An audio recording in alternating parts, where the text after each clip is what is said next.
So welcome to the ATR seminar series. My name is Bruce Matika. I'm a research associate in Dr. Laurie West's lab. I'm pleased to moderate today's session with our speaker, Dr. Matthew Macauley. And I'll just start off with a few acknowledgements and a few reminders. So the University of Alberta acknowledges that we are located on Treaty 6 territory and respects histories, languages, and cultures of First Nations, Métis, Inuit, and all First Peoples of Canada, whose presence continues to enrich our vibrant community. Thank you to Paladin for their ongoing support of the ATI seminar series.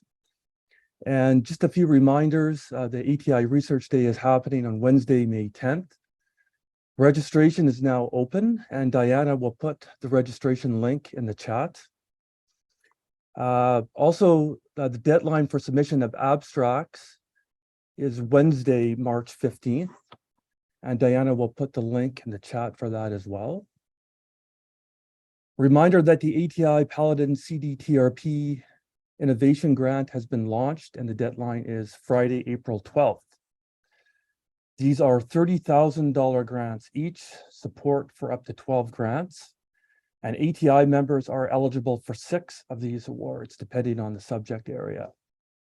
And more information is on the CDTRP website and the link Diana is adding to the chat right now. Thanks, Diana. So on to today's speaker. I'm pleased to introduce Dr. Matthew Macauley. I've known Matt for a number of years now, and the West and Macauley labs have a few ongoing collaborative projects. So Dr. Macauley received a Bachelor of Science in Biochemistry from the University of British Columbia and a PhD in Chemistry from Simon Fraser University. He then undertook postdoctoral research with Professor James Paulson at the Scripps Research Institute studying glycoimmunology. He was an assistant professor at Scripps from 2015 to 2017 before joining the Department of Chemistry at the University of Alberta. Dr. Macauley is an associate professor in the Department of Chemistry and adjunct in the Department of Medical Microbiology and Immunology. As a Canada Research Chair in Chemical Glycoimmunology and the Raymond U. Lemieux Chair in Carbohydrate Chemistry, the research program at Dr. Macaulay's lab focuses on the role of cellular carbohydrates, glycans, in controlling immune cells. Using a unique combination of chemical, biochemical, and genetic approaches, his lab is addressing challenging questions about the roles of glycans and host pathogen interactions. And today, Matt is going to talk to us about a family of glycan binding receptors known as Siglecs, sialic acid immunoglobulin type lectins, that can prevent immune cells from over-responding. Dr. Macauley confirms that he has no conflicts of interest to declare for this session. And the title of his talk is Immunomodulatory Siglecs, Dampening Immunity Toward Our Own Tissues. Matt. Okay, you see it okay, Bruce? Yes. Okay, great. All right, well, thanks for joining me for today's talk. Thanks to Laurie West and Bruce for the invitation. I think Laurie had me set up to speak. I'm not sure if it was to this exact crowd or a similar one, and it was supposed to be in April 2020. So we can all realize why that was canceled. All right, so I'm going to tell you what my lab studies, which are these family of receptors called Siglecs. And I don't have any conflicts to declare. I also declare that I'm not a transplant biologist. However, I think Siglecs are really important here. And I think there's some really interesting lessons that people will be able to learn. And there are some people have done some work on Siglecs and transplantation. I'll try to highlight those. Okay, so let me start off with the sort of overarching theme of the research that I've done since the start of my PhD, which are carbohydrates. Not the carbohydrates that you ate for breakfast, but the carbohydrates that play important roles on our bodies, you know, as as critical as the proteins and the nucleic acids that make up your cells. So every cell on Earth is covered in carbohydrates. We see this in mammalian cells up on the top here. We see a bacterial cell and even viruses that shed off of our own bodies pick up the carbohydrates. So where these are really prominent, and this illustration really highlights it, is when two cells bump into each other. So this dense fuzzy layer of carbohydrates, which in our field we call the glycocalyx, is really at the forefront of these cell-cell interactions. And there's many on the surface of a lot of our cells, and particularly our immune cells, are a lot of carbohydrate binding receptors that are going to teach and instruct white blood cells on whether to get activated and destroy the other cell or stay quiet. So this fuzzy layer looks like this if we distill it down into a series of shapes and colors for each monosaccharide. So this would be like analogy. It would be giving each amino acid a different shape and color. In our bodies, there's nine different building blocks, and these make up a wide variety of types of what I'm going to refer as glycans. So these are biological carbohydrates. So some of you may have heard of some of the major classes like complex N glycans, O glycans, glycolipids.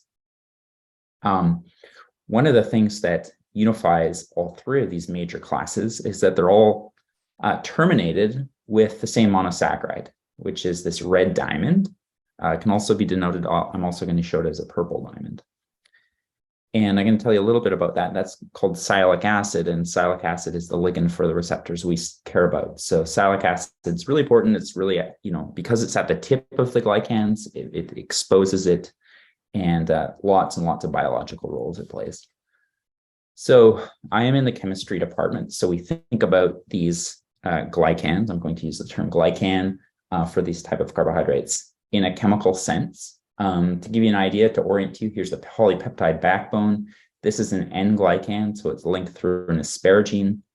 This is called a biantennary N-glycan, so two arms you can see here. And each arm I've strategically capped with sialic acid. So here's sialic acid. A few things that make it unique is that all these other carbohydrate or monosaccharides are all 6 carbon building blocks.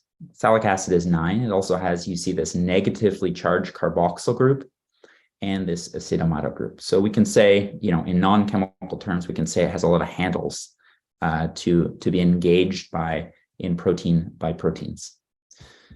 So, this is a lot to draw out. And so we often draw these in these series of shapes and colors, and you can see how easy it is.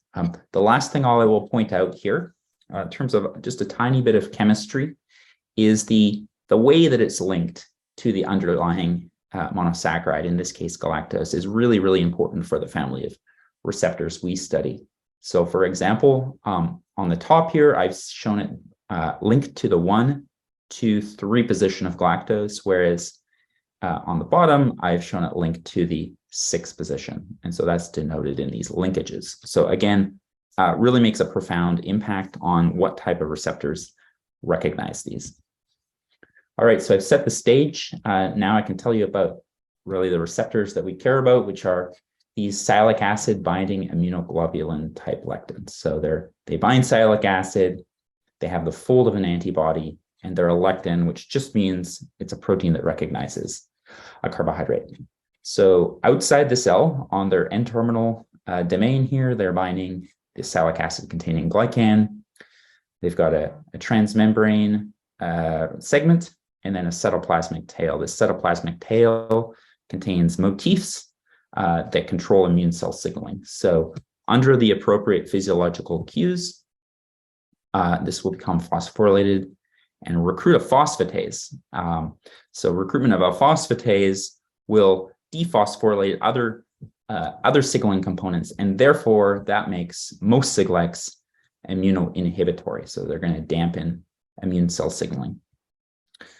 So I like to show this because by now, many of us are aware of a really famous immunoinhibitory receptor called PD-1, the topic of the 2018 Nobel Prize.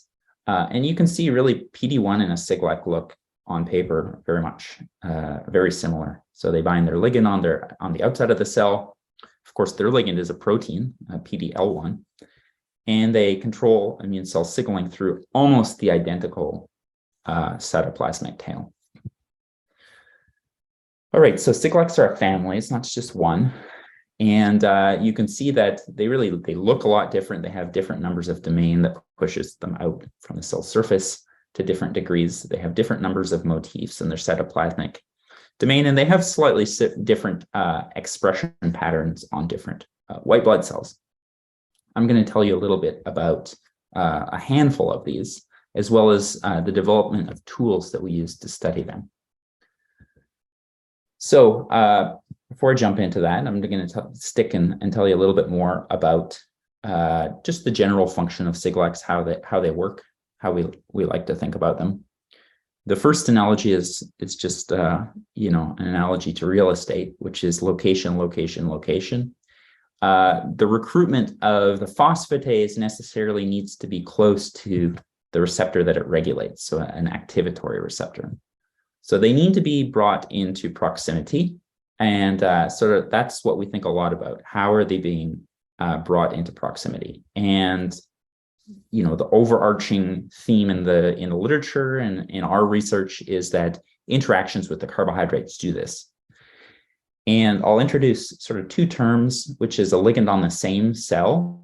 We would call that a cis ligand, and a ligand on another cell, a trans ligand. And so here's what, these are generalizations, but here's what we like to think about cis and trans ligands doing. Cis ligands in general, they keep it away from the receptor. So they cluster Siglec often together, and by doing so, keep it away from the receptor that it needs to regulate.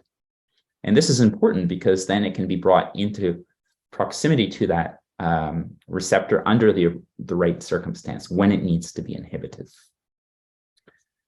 And this is one of the ways that it could happen, which would be through a trans interaction in the context of an immunological synapse.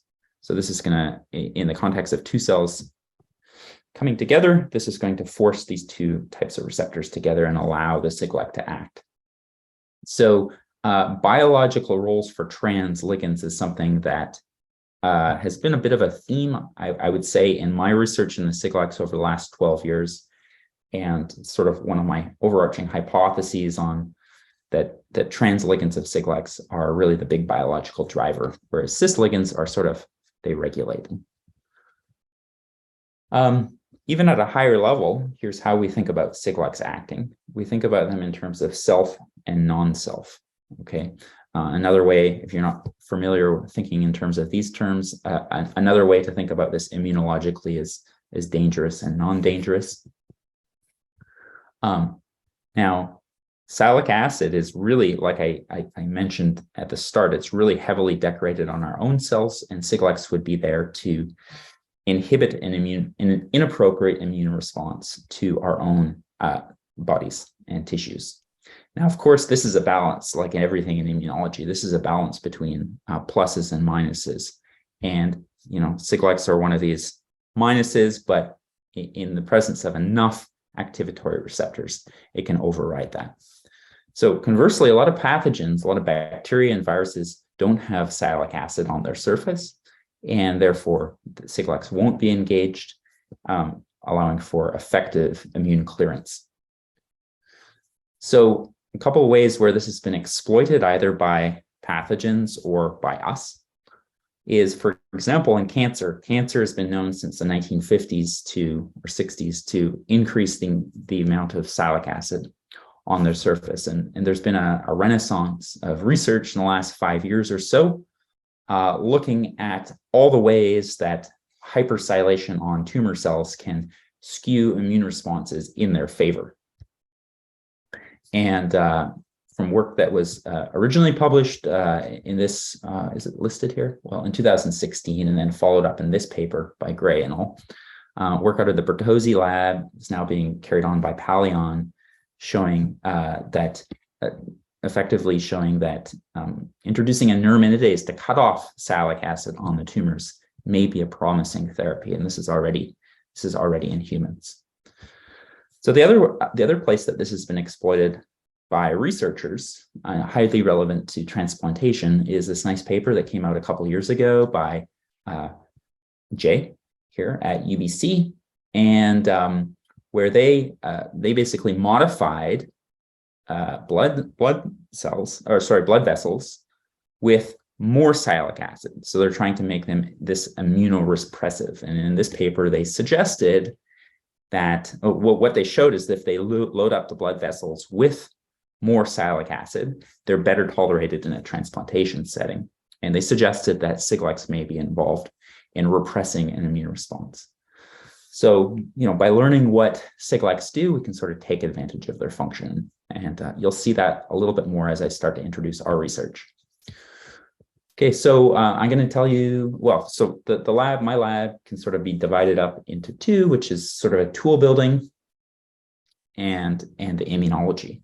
And so, of course, we apply the tools that we develop to study their function as well. That's the main motivation. So I'm going to tell you a little bit in the first half about the tools that we've developed, some of the things that we've found with them, and then I'll move on to function. So this was our sort of first big splash in terms of tool building. And Siglecs are transmembrane proteins, and therefore, anyone with sort of a biochemical background understands that a transmembrane protein is very difficult to work with. And so to be able to study recombinant Siglecs requires removing the transmembrane domain. And this is the solution, basically, is to use as an FC chimera. So you fuse the extracellular domain of the about 3 domains of Siglecs with an FC. This has been used fairly successfully in the field for some time, but it had a number of limitations. And so we basically rebuilt the system with a lot of different features that I'm not going to go all through, but these features give these tools a lot of versatility. I will mention a few. So, for example, mutations in the FC domain render them unable to bind to the FC receptor. So it means that we can use these like an antibody and not without fear that they're going to bind the FC receptor. We want all the binding through the ligand binding domains. So these tags also allow us to multimerize the Siglec. And this is really important. These interactions through their carbohydrate binding domain up here are really weak. And so we need to leverage the concept of basically the Velcro effect, which is avidity. Many copies, you can see in this particular particle that we assemble, there's 8 different binding sites. And this allows us to use them in sort of robustly in different settings. Our favorite is just flow cytometry, where we can study and quantify ligands on cells. So this is work that we published developing all these soluble Siglec tools. You'll notice on each one of them, there's a mutant that cannot bind. So that serves as a really nice baseline negative control. And although it's not shown here, we did get really nice help from the West Lab, accessing some human spleen to be able to look at Siglec ligands on immune cell subsets from there. So you can see really that there's a smattering of Siglec ligands throughout on different cells. I'm focusing here on cancer cells, but we've profiled healthy immune cells as well.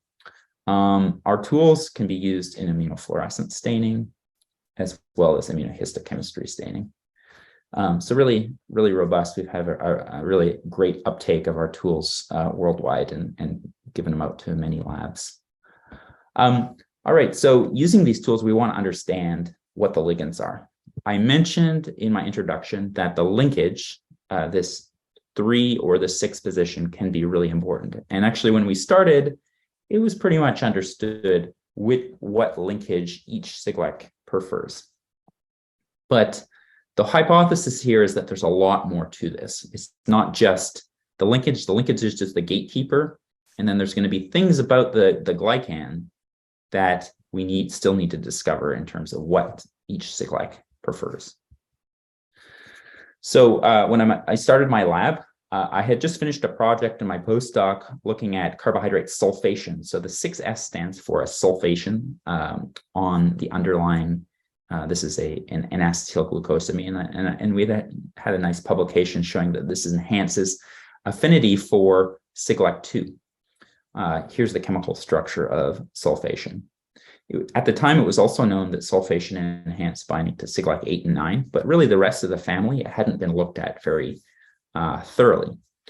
So Jae-Soo Jung, who's going to be the first PhD graduate in my lab here soon, set out to test this. And so the approach that we took was these sulfated glycans are quite difficult to chemically synthesize. We're doing that now, but when we started this work 3 or 4 years ago, we weren't in a position to chemically synthesize them.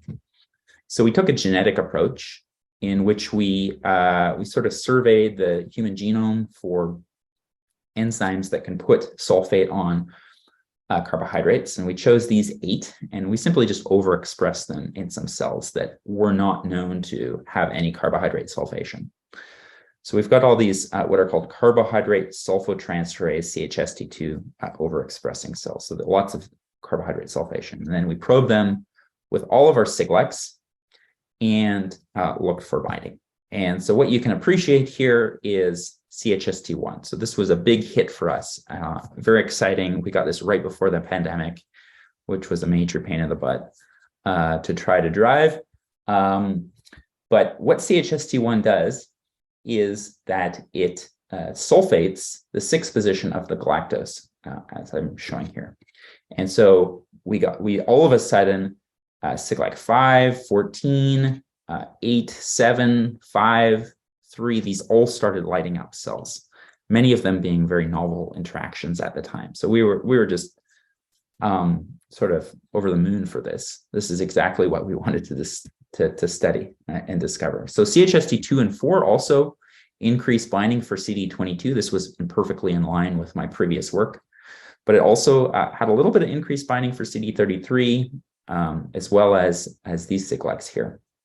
And then we went on to actually to look at cells that overexpress both CHST1 and 2 to put sulfate on both. And that's actually an epitope that we think is going to be a really biologically significant Siglec ligand.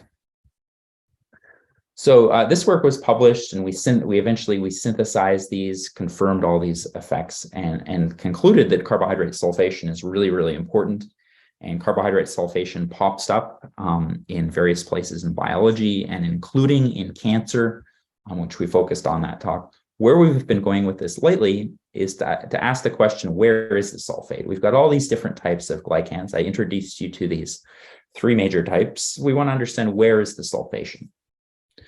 So we can do this. We can approach this in a couple of different ways. We can modulate N-glycan biosynthesis with small molecule inhibitors or genetically, and we can do the same thing to O-glycans. And I'm just going to give you one tiny little piece of data to show that this works pretty well. So we'll take CD22 or Siglec-2 on the top as an example here, and we see that when we knock out MGAT1, which disrupts N-glycan biosynthesis, we completely lose its sulfated ligands. So we can say for really great certainty that sulfated ligands for Siglec-2 are presented off of N-glycans. The other example is Siglec-7, and we see that when we knock out cosmic, this disrupts O-glycan biosynthesis, and beautifully Siglec-7 binding is completely abrogated. So really kind of black and white examples I'm showing here, but we're going to apply these principles and these tools to study, the whole ensemble of Siglecs to understand where their ligands are. Okay, so that's a little bit about tools and some novel things that we found from them. Now I want to move towards function. And I'm going to start by talking about some of the work I developed in my postdoc, sort of transition to my lab at University of Alberta, and then talk about all new stuff that we've been doing in my lab. So let me break this down into adaptive and innate immunity. So if for those of you that don't think about these things, basically innate immunity allows our immune system to respond rapidly over the course of hours to infections and pathogens, whereas adaptive immunity is slow and by its very nature adaptive. So moreover, on the order of days to weeks, eventually leading to immunological memory. So I'm going to start and tell you about B cells. These are, of course, the white blood cells that give rise to antibody-secreting plasma cells. And if we're talking about B cells, there's two Siglecs to mention. CD22, which is also called Siglec 2. Sorry, I flip it back and forth between those. There's another one, Siglec 10. I'm not going to touch on Siglec 10. We do study it. We have some exciting findings on it, but those are still preliminary. So I'm going to focus on our work on CD22. So both of these Siglecs are known to be able to repress the B cell receptor. And what the B cell receptor is essentially it's a membrane-bound version of IgM, an antibody, that when it recognizes its pathogen, it causes B cells to clonally expand, and eventually down the line, giving rise to an antibody response. And so these Siglecs are known to antagonize the B cell receptor. But again, the key is understanding when and how the glycan ligands are involved in this regulation. So CD22 being one of the most well understood Siglecs, we know that it likes to hang out in these clusters, actually nanoclusters.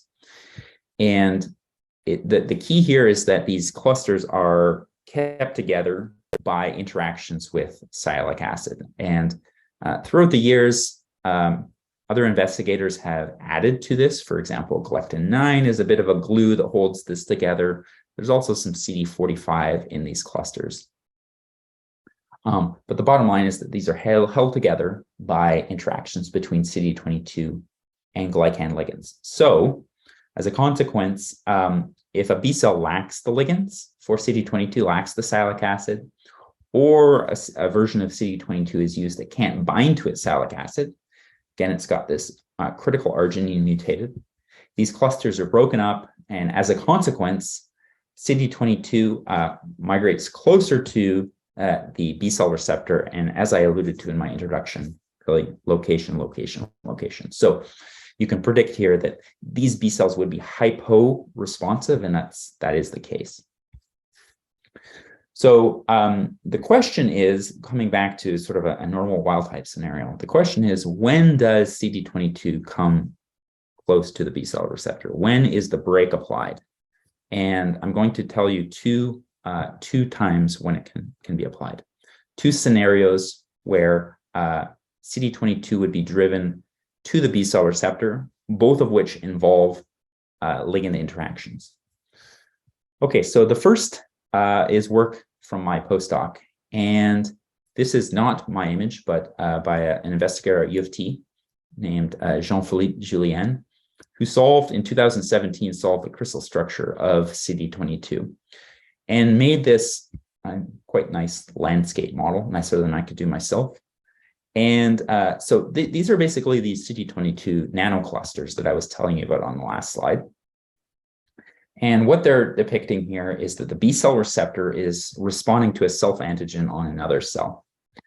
And that CD22 here is being engaged and recruited to this synapse through interactions with its ligands on the other cell. And in the process, dampening autoimmunity. So this is one of these times where CD22 is recruited to the B cell receptor in the context of trans interactions. So this sort of idea spawned an application to, well, if this is what CD22 is doing, can we exploit that? And this was the major work of my postdoc, was developing these liposomes that display two things. They display an antigen to engage the B cell receptor, and they display a sialic acid to selectively engage a Siglec. And the idea here is that we're trying to force the two together. And we didn't know what was going to happen. We thought we could dampen an immune response, but what turned out was more profound than that, which is driving CD22 with the B cell receptor actually induced a pro-apoptotic signal leading to deletion of the B cells that recognize the antigen. So in this very simple model on the right, we have lots of different B cells. Each one of them has a different B cell receptor. Only a few in the body will recognize the antigen of choice, and these will be deleted. So this means that for some period of time after administering these liposomes, if we're talking about mice, we haven't moved this into humans, the mice will fail to respond to a challenge with that antigen. So we can call this immunological tolerance, specifically B cell tolerance. So this concept was applied in many different settings, and probably it's not too difficult to imagine all the different places inducing antigen-specific B cell tolerance could be applied instead of broad immunosuppression. So allergies, particularly to the peanut allergen, autoimmunity, a little bit on blood transfusion. These papers are not directly related, but they touch on that. And biotherapeutics, which was actually the first example. So we don't do a lot of this in my lab anymore. We've sort of kind of moved on a little bit. That was my postdoctoral work, but we did have some funded work that we brought, funded project we brought from the US, and we just published probably what will be the last of that here on the peanut allergen. And so since it was just published in December, just came out, I thought I'd highlight just a couple pieces of data from that. So in this first paper, we showed that the major peanut allergen, which is called RH2, we could formulate RH2 into these liposomes and induce tolerance in a naive setting. So take a mouse that's never seen peanut, give them this, and then challenge with peanut, and they fail to induce a response to that allergen. So we thought that's exciting, but really, as an application to humans, you can't predict who's going to get allergies. And so if this ever wanted to be a therapy, it would have to be applicable to someone that already has allergies. So this would mean that they have immunological memory. So the point of this paper was to test whether these liposomes could be used to induce tolerance in a setting where there's immunological memory. And to induce immunological memory in a mouse is a little bit tricky because you will necessarily get a lot of antibodies produced necessarily. So we developed this alternative approach that allowed us to test immunological memory a little bit more selectively and easier. So the idea here is that you sensitize a mouse to peanuts. It's whole peanut extract with color toxin. You give it about 4 times. They develop peanut allergies effectively. And then you take the splenocytes from this mouse and you transfer it into a naive mouse. So you only transfer the white blood cells and not the antibodies. So this is a conferred sensitivity. So you're basically providing the memory B cells to this other mouse without the antibodies. So the idea here is that you can then boost and then look to see if they have an immune response. And on the bottom here are 2 groups, one that was given naive B cells and one that was given not B cells, splenocytes, and one that was given the peanut sensitized splenocytes. And you can see for both an IgE response and an IgG response, the one that were given the sensitized splenocytes have a nice response on this boost. And so you might ask, why didn't these mice respond to this boost? Because we set it up in a way that this boost is sort of weak in a way that we could selectively boost a memory response. Okay, so using this strategy or this platform, we then used, again, RH2 stalls, and then basically overlaid them right onto this protocol where they were given either 1 or 2 doses between the transfer and the challenge. And so what I'm showing here is the very last challenge and showing a decrease in body temperature, which is really a reflection of the amount of IgE that was produced. And so mice that received these liposomes that have both RH2 and CD22 ligand, which we call stalls, you can see that they fail to respond. So this is indicative that they've been polarized.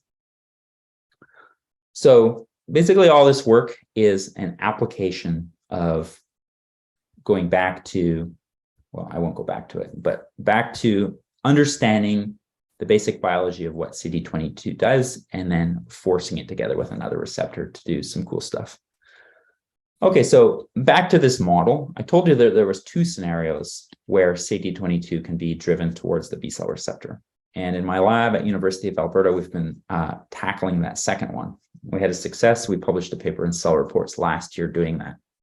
I'm not going to go all into it because it's fairly heavy immunology. So I'm just going to touch on sort of what we found. So to introduce where we looked, I have to tell you a little bit about an antibody response, which is upon vaccination or a viral infection, you start to of course develop antibodies. And in the first weeks, in the first 1 or 2 or 3 weeks, the antibodies that you produce are actually quite low affinity. They have some protective properties, but not optimal. Towards the course of the end of the primary response, some high affinity antibodies do start to develop. And this is through a very specific process in immunology called the germinal center. So some start to form. This is going to lead to some memory B cells that with high affinity. And then upon a boost, we all know about boosts by now, this is going to result in a lot, not only a lot, but also you're boosting a good response. And so by the end of the secondary response, now you've got a lot of really good antibodies. So this process of making antibodies better is a process that occurs in the germinal center. I'm not going to go through all the nuts and bolts of how it works. I'm just going to cut to the chase here and tell you basically what we found. So over on the left here is essentially what I have told you before, which is CD22 is in these nanoclusters kept away from the B cell receptor. And since 2007, it was known that sialic acid changes when the naive B cell differentiates to become a germinal center B cell.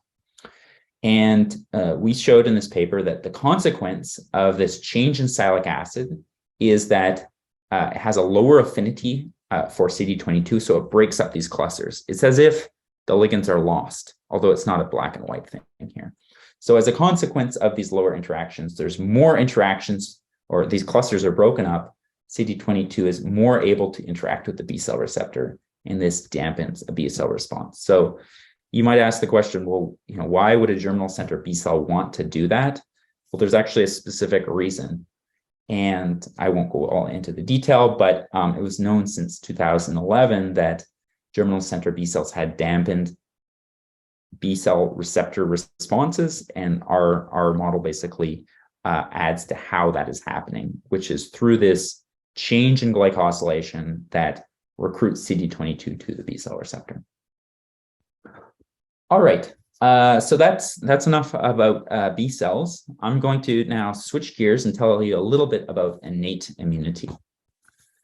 So during sort of my later years at Scripps, I helped develop a similar approach to the B cells, but to target IgE and to eliminate or dampen or eliminate allergic responses. And that was through Siglec 8 and CD33.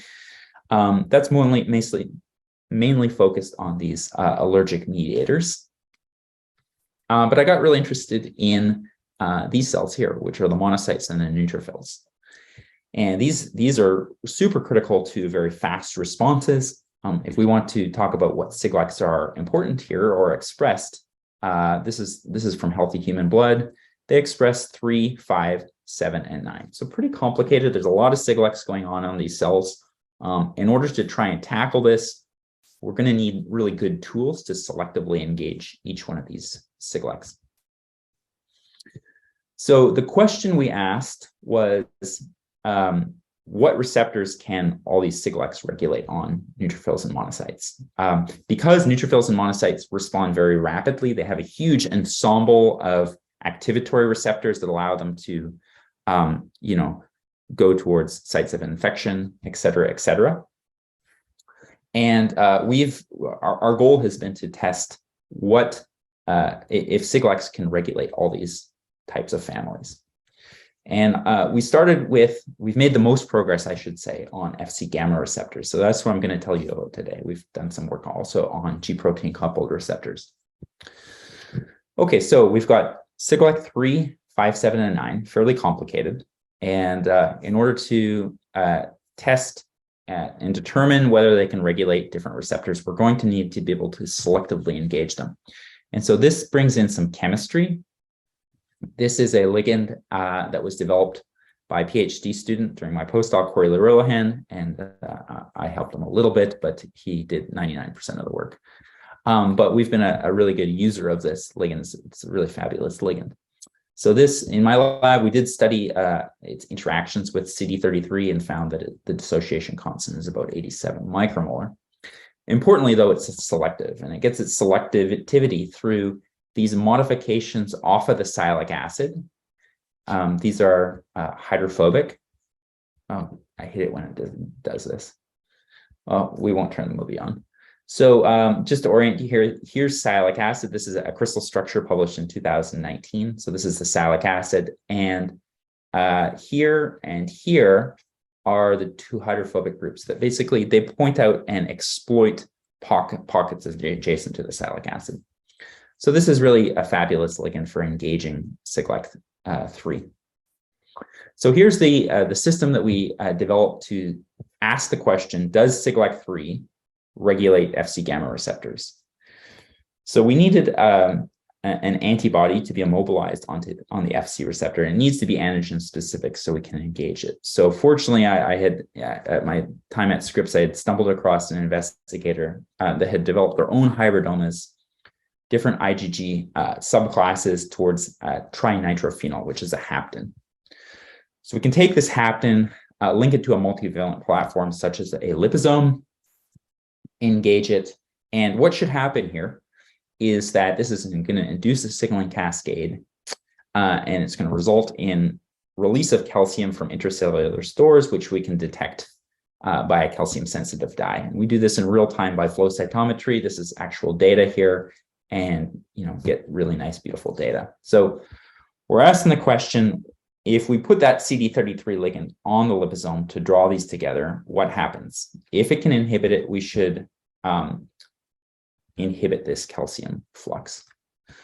So here's the data to test that. So I'm first showing data. So all this data is in U937 cells, which is a monocytic cell line. Kind of difficult to do this in primary cells for technical reasons. So we're using cell lines here. This also allows us to knock out Siglec 3. So I'm showing you the control to set things up. So in the absence of Siglec 3, both liposomes displaying TNP or TNP with the ligand, they stimulate the cells the same. And so this sort of makes sense. Siglec 3 ligand here doesn't have anything to engage. So it's as if it wasn't there. When wild type Siglec 3 is present, though, now we can see that calcium flux is just completely inhibited. And this is the quantification here. We can do another control here where we introduce a version of the Siglec that cannot bind to sialic acid, and we see that it's unable to be recruited. So that makes sense. So using this platform, it's really beautiful because then we can tease apart all the different components of the Siglec to understand how they work. So for example, we can make mutations in these key cytoplasmic motifs. This is the ITIM, this is the switch motif. And we were curious which one is more important for this inhibition. And we have an answer for that. We see that if we inhibit the ITIM, we lose most of the inhibition, but it requires mutating both of them to get full loss of inhibition. So we can say that the green box, which is the immunotyrosine-based inhibitory motif for the ITIM, plays the major role, and the switch motif plays a minor role. So one more piece of data with Siglec 3, which is that we can see basically inhibition in action here by looking at recruitment of SHP1, which is this phosphatase that gets recruited to phosphorylated CD33. We do this by stimulating the cells for a very brief period of time with liposomes, fixing and then staining with Siglec 3 and an anti-SHP1, and looking at this by imaging flow cytometry. So if you're not familiar with what this is, basically it's, the combination of a flow cytometer and a microscope. Cells get lined up, go through, and it takes a picture. So the great thing about this is you can capture 10,000, 20,000 events very quickly and get a lot of statistics. The bad thing is that it's not super high resolution. But for this purpose, I think you'll be convinced that it's sort of black and white. Okay, so if the cells are not stimulated, these are naked liposomes, they don't have anything on them. Most of the SHP1 is in the cytoplasm. If we stimulate them with TNP liposomes, SHP1 doesn't really change. But if we co-engage the Fc gamma receptor with CD33 by having both on the liposome, you can see beautiful co-localization of SHP1 and Siglec3.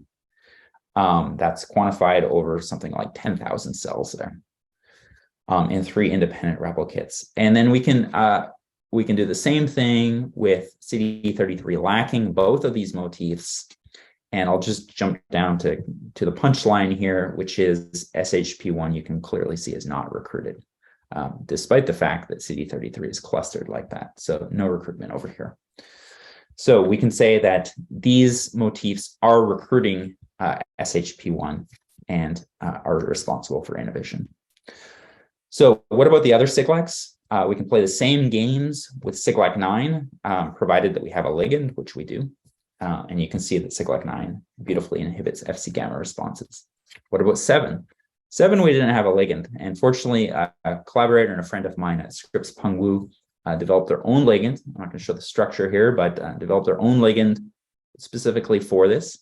And we were quite surprised. It only showed about 50% inhibition. Kind of scratching our head on that for a long time. We thought a Siglec is a Siglec. They should all inhibit. Until we did a sequence alignment of the ITIM and found that there's this really weird proline 2 downstream of the critical tyrosine. And this really makes it a poor motif. So just mutate that proline to a serine, make it look more like Siglec 3 or 9, and you can see that this drops inhibition down to baseline. So for some reason, we don't quite understand, Siglec 7 is a poor inhibitor of Fc gamma responses. So I'm going to wrap it up here. I told you about these tools we developed, some new things that we found with the tools, which are carbohydrate sulfation is really important for these Siglecs. Applications, inducing tolerance, and new roles, studying Siglecs on innate immune cells and their ability to antagonize Fc gamma receptors. So this is my group. You can kind of tell when it's, it was taken before it got cold. This was, I think, in September. And I'll just point out, I've got time here, so I just point out a few people that were really important. So this is Jae-Soo Jung. He's going to graduate. He's going to defend early May. He's going to be first PhD graduate from the lab. And he led the sulfation story. John Enterina was he's a Killam awarded graduate student through MMI, my affiliate department. And he leads the Germinal Center project. And then shout out here to Kelly, who's trying to hide, and she leads the Fc gamma project. So lots and lots of collaborators. We're a very collaborative lab. If anything sort of piques your interest in terms of the tools or the applications, lots of people often like to pick my brain about liposomes. I'm happy to talk to you. And of course, thanks to the funding agencies for funding our work. So I'll stop there. Lots of time for questions. Great. Thank you, Matt, for the wonderful talk. We have about 10 minutes or so for questions and discussion. And as always, you can write a question in the chat or put up your hand and ask a question yourself. So do we have any questions? I mean, if not, I can start maybe. No, Anne's got one. Yeah, ladies So first. you can go first. You can go first, Bruce. Well, I'll be quick here. I was thinking about pigs. The xenotransplant. It seems to me that this could be one big application for Siglec ligands is the opportunity to sort of manipulate the pigs to maybe overexpress Siglec ligands, and maybe this is already being done. I know that the new 5GC is a problem for pigs because we have natural antibodies to new 5GC because we don't make new 5GC, we only make new 5AC. But I'm not sure if these pigs also overexpress new 5AC, and whether if you had sulfation or something, whether you could really, I don't know if you know anything about that, Matt, or anyone else does. Yeah, certainly. I think the sky's the limit there. Enhancing Siglec ligands on I mean, it's really not that different than that paper from UBC that I presented, right? It's just trying to enhance the ligands on the tissues that you're going to transplant. Like how you do that, there's lots of different ways. The approach from UBC was a chemical bioengineering approach.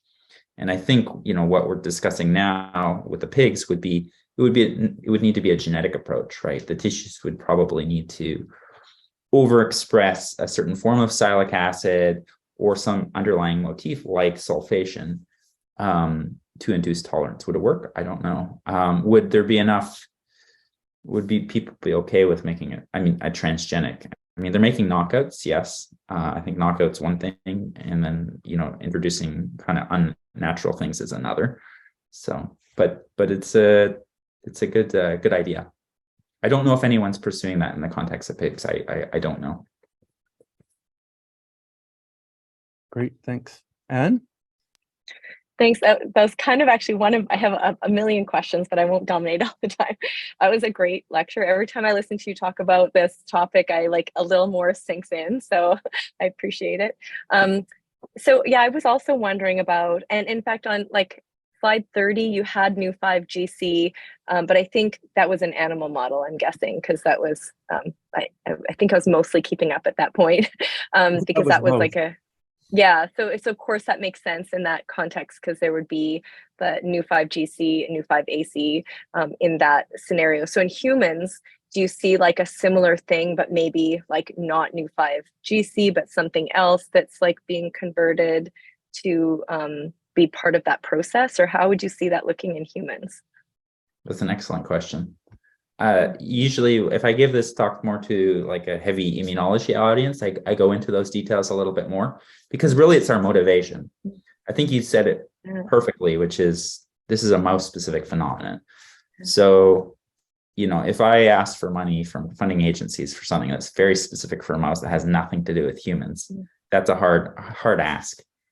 But in humans, exactly, there's another thing going on here, and it involves sulfation. So like we have a lot of ties to carbohydrate sulfation. So sulfation is present on the naive B cells, and then it's lost on the germinal center B cells. And it does almost the same thing in terms of affinity. We don't have the ability to study it in humans as well or as easily, but the hypothesis is that it's doing the same thing. Mm-hmm. Although question. I think some people do think that new 5GC is like absorbed onto human tissue, right, from our diet. Am I misunderstanding? Yeah, it's like 1% of sialic acid, though. I think it's okay. I think in terms of function, I have a hard time believing that it could do anything functionally. Could it? Yeah. But of course, it can be engaging antibodies. But couldn't it be skewing function by engaging Siglecs? I think 1% of sialic acid is not enough to do that. That's just a guess. Yeah. Just a guess. That makes sense. I don't know if I have time for another question, Bruce. Are there other questions in the queue? Colin has one. Okay, Colin, you go first, and then I'll come back. I can. Well, Colin's question is, and Matt, you can probably read it. For B cells, it seems a third type of signal from T cells can overcome the co-inhibitory signal, whether from Siglec or Fc gamma receptor 2b. Is there such a signal that overcomes co-inhibitory signals for innate cells? Yeah, that's a good question, Colin. We don't know, really. I mean, the project is still kind of in its infancy in terms of the neutrophils and monocytes. We've done everything in cell lines, and you might guess why it's a little hard to do this in primaries, and that's because the FC gamma receptors come with chock full of IgG already. So it's hard to load them up with our TNP specific IgG. Still looking for ways to do that. This is a good question. I think that comes back to my comment of, there's this balance of things, and it's not, the way I present it is probably a little oversimplified, just like plus and minus. But what Colin's alluding to is, another signal sort of like on the back end of things that are kind of fine tuning things, that's coming in through, other arms of the immune system that are again, kind of fine tuning things. I don't know. The answer is I don't know on innate cells. But what I do know is that there's, they're receiving a lot of different signals, both positive and negative. And we think that Siglecs are sort of fitting in there. I'll have to think about that one a bit more. That's a good one. Great. Andy, you have another question? I do. I have like 10 more questions, but I'll ask one more question. So maybe this is a dumb question, and they'll highlight my ignorance of your expertise. So do we make antibodies then to sialic? Like you showed all those like different Siglecs, 1, 2, 3, 4, etc. Do we make antibodies to those ever? Or like if we have them, we shouldn't make antibodies to our own? Does everyone have all of those Siglecs in humans? Or do you think that can we even make antibodies to them? So there are polymorphisms. I think there's two parts to your question. So there are polymorphisms. An example is Siglec 16. I can't remember, some very large portion of the population doesn't make Siglec 16. And actually, if I go to it, which slide is that? Probably about 6. Oh, that's 66. Oh, perfect. As a way of an illustration, 11 and 16. So these are actually gene duplications. And, but they're very different. Siglec 11 is an inhibitory, just like we talked about. And these 3 Siglecs at the right, I didn't talk about them because they're the black sheep of the family. But they're actually activatory, and they balance each other out because they have the same glycan binding domain. So they're almost like self-regulatory. They're going to bind their ligand, and they're going to like positive and negative are going to cancel out if they're both expressed on the same cell. Some cells only express one, some only the other. But the point is, some people don't express Siglec 16. And so they sort of have this balance of inhibitory. Do those people, in theory, I think those people could develop an anti-Siglec 16 antibody if they were given a transplant or something like that.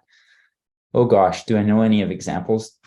There probably is, and I'm not thinking off the top of my head. Is there natural antibodies, sort of auto antibodies towards Siglecs? I believe that there's a few examples of those, but not really well looked at. Yeah. There's a few examples in terms of allergy. Yeah, it's interesting because I'm just thinking again, the setting of allo or xenotransplantation, if the donor had that polymorphism and lacked that glycan, could that be, or the recipient, I guess, sorry, and then the donor had that, would that potentially be like one of the things we don't understand in transplant, where we see something doesn't go well, but we don't know why. Right. Yeah, right. We know HLA antibodies are relevant, and we have this tendency now to lump everything to say, well, it was some kind of antibody process we can tell from pathology, but we're going to call it non-HLA, like this lumping of everything that wasn't HLA. So right. I'm always thinking when I see an excellent presentation like this, like, oh, could there be antibodies to these things that fall into that like category of things? So it's really interesting. Thanks. Great. Okay, I'm thinking about the time. So unless there's any other pressing questions, thank you to all who have joined us today, and special thanks to Matt for a terrific presentation. Next Wednesday, we'll be hosting Dr. Michael Brem, presenting humanized mouse models to study interactions between beta cells and the immune system. And I think the registration link is going to be in the chat. So thank you. Thanks, everyone. Stay warm. Thanks. Thanks, Yeah. everyone. Thanks, Matthew. Bye for now. Bye now.